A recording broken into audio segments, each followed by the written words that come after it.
willing to leave it there. Just like a video that Luke watched one time of a preacher. He said, you know, this guy poured wrath and judgment and everything on him.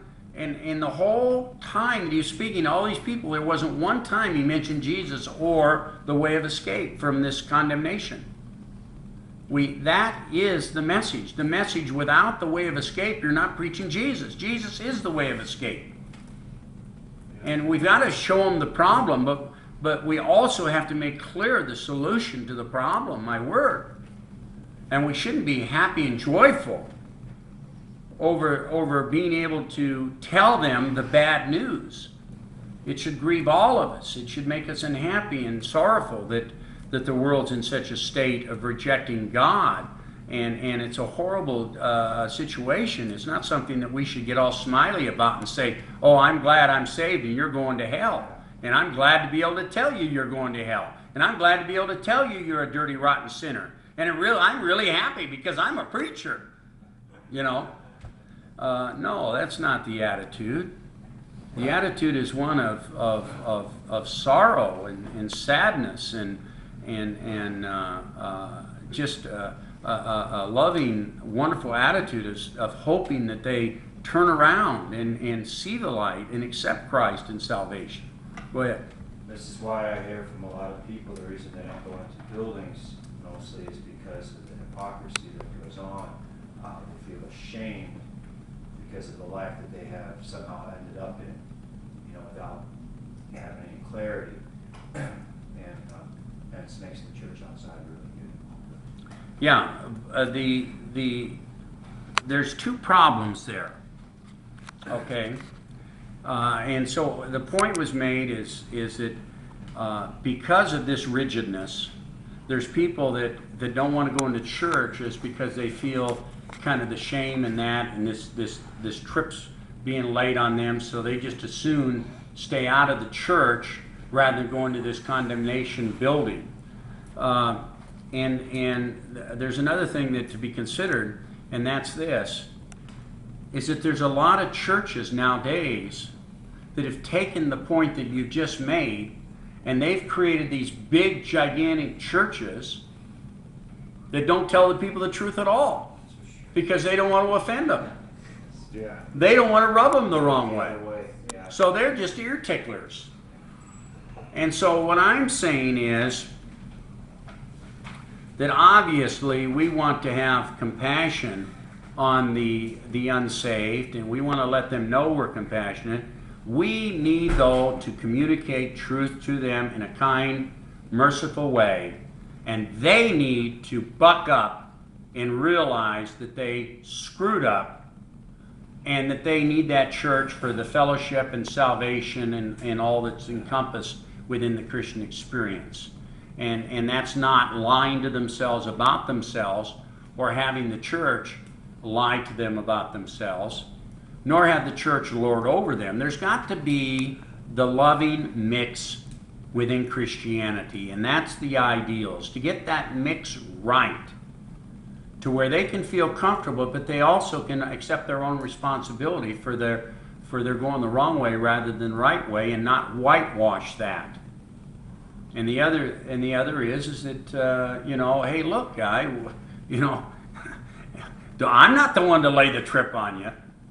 You see, that's like when I said to Daniel last week, hey, I don't want to cut it that thin. You see, I'm not going to be slicing things that thin. I want a broad swath for myself, and I'm going to give you one too. You see, and that can be a comfortable relationship. But when you start cutting it too thin, and you get so tight like some of these old churchmen were in their dark suits and their white shirts and their ties, and they're so rigid that, you know what I mean? Like this one I met, he was a godly man. He was a professor at the Bible school that I went to. And wonderful, wonderful man. And one day in class, he made this statement. He said, there's one thing I love in life. The one thing I love in life are horses. I just love horses. And if I could do something with my life, if I could actually do something I'm not doing now, I would go down there to Meadows, the horse track, and I'd watch those horse races. I would love to go down there and watch those horse races. But I can't do it. And the reason I can't do it is because what if someone from the church or the Bible school were to come in and see me down at the horse race and maybe think I'm betting or something, or drinking, or doing something down there at that horse race? I wouldn't want to ever give anybody that impression. Therefore, the one thing I love to do, I don't do. I stay away from the horse races. And that was his point. Now, to me, that takes a great deal of the freedom we have in Christ away. You see, I personally, the Jesus I believe in, would have no problem going to a horse race. You see, and I mean, that's just my perspective. But when you ratchet it down so tight that you take the lifeblood of the freedom we have in Christ out of the Christian experience, and you try to put that yoke upon everyone else, obviously they're not going to want to come to your church, and they're going to feel very uncomfortable coming to your church, because it's an unreal world. It only becomes a real world when everybody leaves the church and goes out and does their own thing.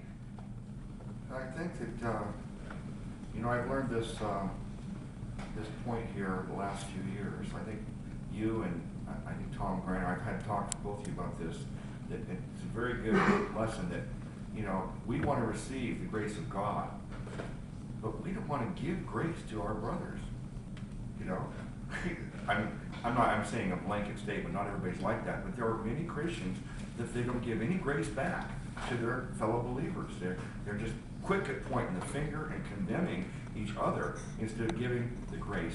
We're receiving it, but we're not giving the grace to each other.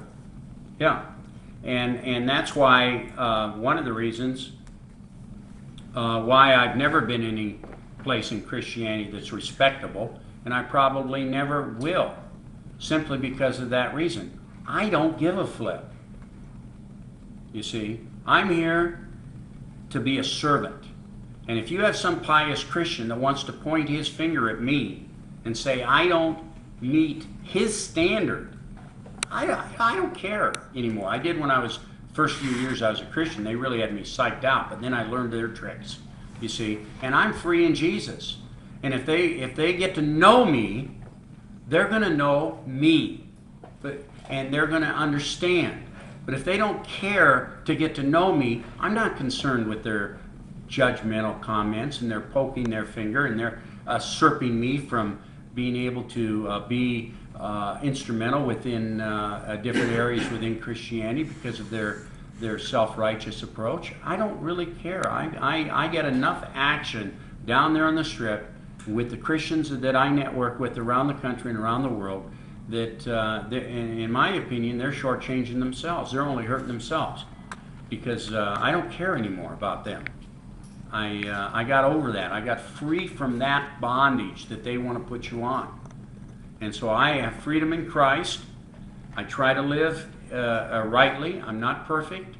And nonetheless, I try to be have an attitude of servitude and to be what Christ would have me be within the perimeters of my own limitations. And hopefully someday I'll get out of some of those boxes that I put myself into and be able to even experience more freedom and more power in Christ. But that's how I see it.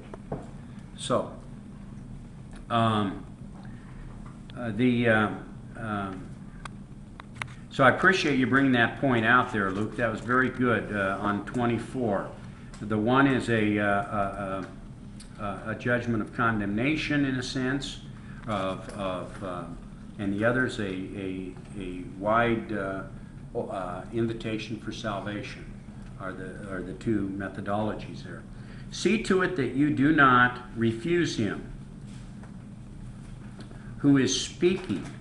For if those did not escape when they refused him who warned them on earth, much less will we escape who turn away from him who warns from heaven.